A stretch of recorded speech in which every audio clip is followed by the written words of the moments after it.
제우스는 나미가 획득한 강력한 무기이자 나미와 가까운 친구입니다. 제우스는 본래 빅맘의 호미지였으며 30년 이상이나 빅맘의 곁을 지켜온 빅맘의 소아였습니다. 하지만 모종의 이유로 제우스는 빅맘에게 버림받게 되었고 제우스는 나미에게 옮겨가려고 하였습니다. 하지만 나미 역시 이미 제우스에게 배신당한 적이 있으며 빅맘의 호미지를 동료로 삼기에는 무언가 찝찝한 부분이 있기에 제우스를 손절하려 했으나 제우스가 눈앞에서 소멸될 위기에 처하자 결국 나미는 트리마텍트를 던져 제우스를 살려줍니다. 그리고 이후 나미는 제우스를 공식적으로 자신의 동료로 선언하였고 제우스는 기뻐하며 나미도 속으로 강한 무기를 얻었기에 기뻐하였습니다. 그리고 이후 나미와 제우스는 강력한 콤비를 연출하며 울티를 막타치는 데 성공하였으며 에그헤드 섬에서는 세라핌 징배를 일시적으로 막아세우기도 하였습니다. 태양신 니카는 자유를 상징하는 신이며 루피 역시 원피스 세계관에서 자유를 상징하는 인물입니다. 루피는 이 바다에서 가장 자유로운 게 해적왕이야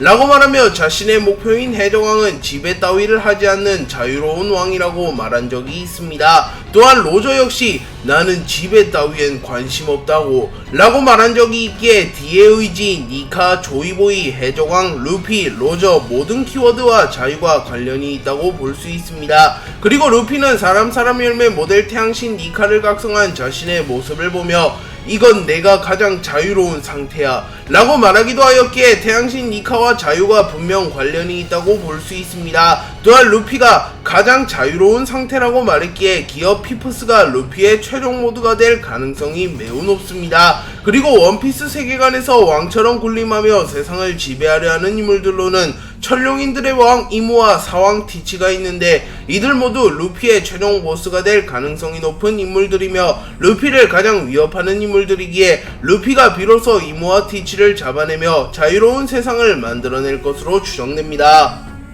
과거 거프는 구 해군본부에서 해군 교관과 함께 신입 해군들을 가르치고 있었고 코비와 헤르메포도 그 수업을 함께 듣고 있었습니다. 그리고 거프는 만약 노인과 아이가 맹수천지인 숲에 남겨졌고 너는 2명만이 탈 수 있는 선박을 타고 있다면 너는 어떻게 할 거냐?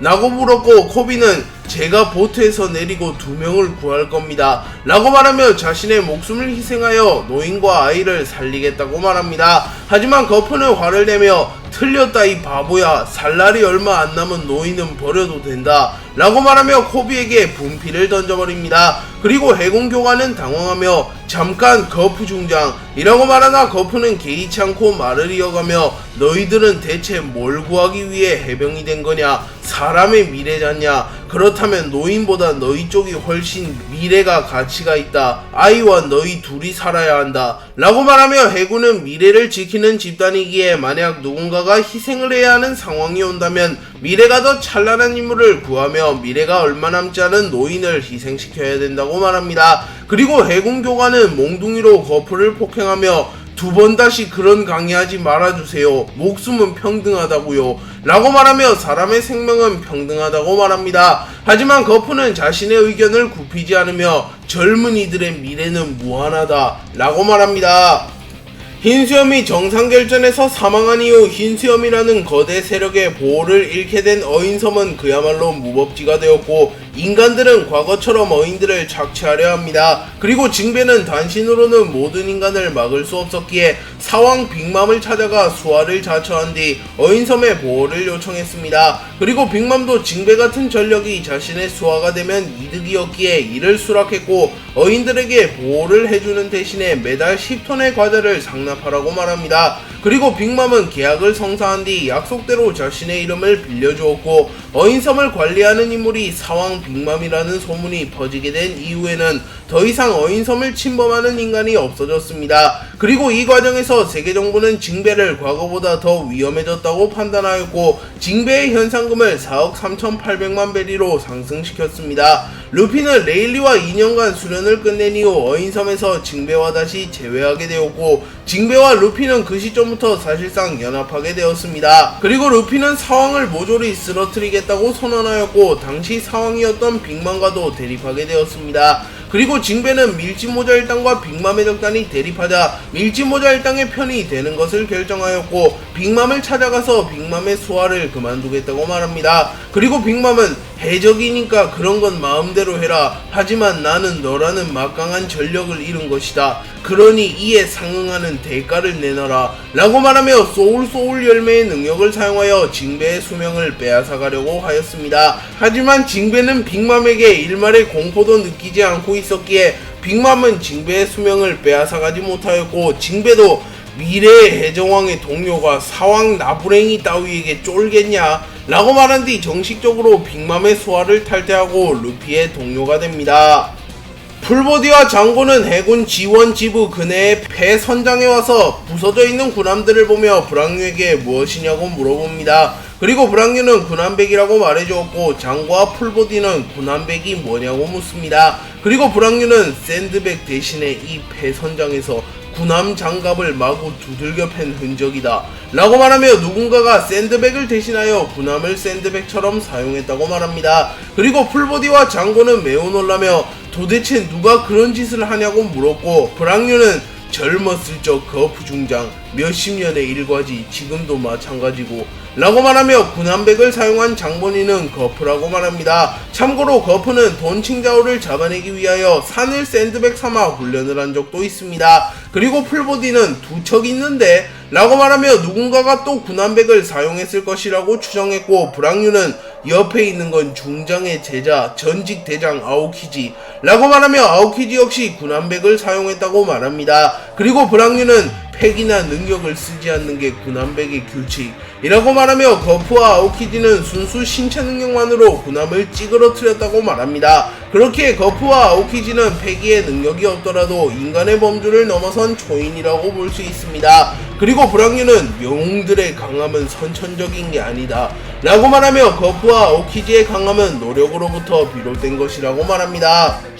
나미는 아론의 수하로 오랜 기간 살아가며 자신의 생활에 적응하였으나 여전히 아론을 원망하고 있었으며 기회만 된다면 아론을 무너뜨리고 싶어 했습니다. 그리고 나미는 우연히 밀짚모자 일당을 만나게 되었고 어쩌면 이들이라면 아론 해적단을 부숴버릴 수 있겠다고 생각합니다. 하지만 가능성이 불확실한 도박에 자신과 마을 사람들의 인생을 걸 수는 없었고 루피에게 도움을 요청하지 않으려 합니다. 하지만 운명처럼 밀짚모자 일당과 아론 해적단은 엮이게 되었고 나미가 아니더라도 두 해적단은 충돌할 운명에 처했습니다. 그리고 나미도 결국 울음을 터뜨리며 루피에게 도움을 구하였고 루피는 자신이 목숨보다 귀하게 여기는 밀짚모자를 나미에게 씌워준 이후 자신이 아론을 박살내버리겠다고 선언합니다. 그리고 루피는 실제로 아론을 쓰러뜨렸고 아론은 결국 해군에 붙잡혀가게 되며 코코야시 마을은 아론의 지배로부터 해방되었고 나미도 루피를 전적으로 신뢰하는 계기가 되었습니다. 카이도우는 정상결전이 발발하게 되자 모종의 이유로 정상결전에 참전하려 하였고 샹크스도 알 수 없는 이유로 신세계에서 카이도우를 막기 위해 격돌합니다. 그리고 샹크스와 카이도우는 전력을 드러내 전쟁을 하게 된다면 두 해적단 모두 막심한 피해를 입을 것을 알았기에 전력을 드러내며 싸우지는 않았고 신경전만 조금 했다고 밝혀졌습니다. 그리고 샹크스는 곧바로 마린포드로 이동하였고 사왕 해적단과의 대결이 있은 직후에도 전력이 거의 훼손되지 않은 모습을 보이며 마린포드의 인물들에게 큰 충격을 주었습니다. 그리고 세계 최강의 생물이라고 불리우는 카이도우와 대결하였음에도 생채기 하나 나지 않은 것으로 보아 샹크스도 현 시점 세계 최강의 사나이 중 한 명임은 분명해 보였습니다. 그리고 카이도우는 이날 대결 이후 샹크스를 자신의 적수로 인정한 것으로 추정되며 훗날 루피와의 대결에서 자신과 생사결을 할 수 있는 강자들을 떠올리며 로저, 흰수염, 오뎅, 록스와 함께 샹크스를 떠올렸습니다. 그리고 샹크스는 유일하게 현역인 인물임을 감안하면 샹크스가 현 시점 세계의 정상에 선 인물임은 부정할 수가 없는 사실입니다. 브룩의 꿈은 라분과 재회하는 것입니다. 브룩은 과거 룸바 해적단 출신의 음악가였습니다. 그리고 브룩은 룸바 해적단 시절에 라분이라는 고래를 만나게 되었는데 당시 라분은 너무나도 어렸었기에 룸바 해적단과 모험을 떠날 순 없었고 룸바 해적단 선원들은 라분에게 언젠가 다시 재회하리라는 약속을 한 이후 라분과 헤어지게 됩니다. 그리고 라분은 쌍둥이 영덕에서 오랜 시간 동안 룸바 해적단을 기다렸습니다. 하지만 룸바 해적단은 원인을 알 수 없는 병에 걸리게 되며 해적단이 휘청이기 시작하였고 타 해적단과의 대결에서 패배하며 룸바 해적단 전원은 사망하게 됩니다. 하지만 브룩은 부활 열매의 힘으로 되살아났고 브룩은 동료를 모두 잃은 것은 슬펐으나 자신의 마지막 동료인 라분이 있다는 것을 떠올리며 언젠가 라분과 재회할 날을 기다리고 있습니다. 그리고 브룩은 밀짚모자 일당에 합류한 이후 루피에게 은혜를 갚기 위하여 루피에게 협조하고 있기에 루피가 해적왕에 등극하며 자신의 목표를 이룬 이후 루피와 함께 라본을 만나러 쌍둥이 언덕으로 갈 것으로 추정됩니다.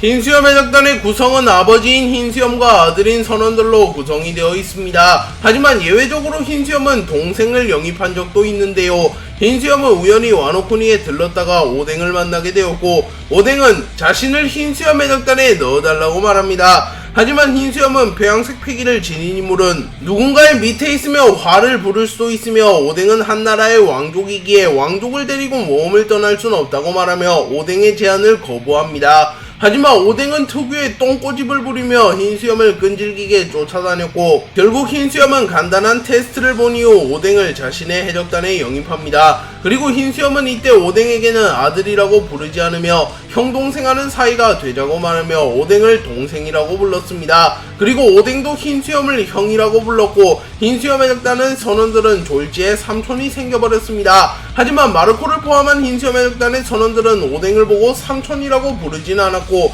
그냥 오뎅이라고 불렀습니다.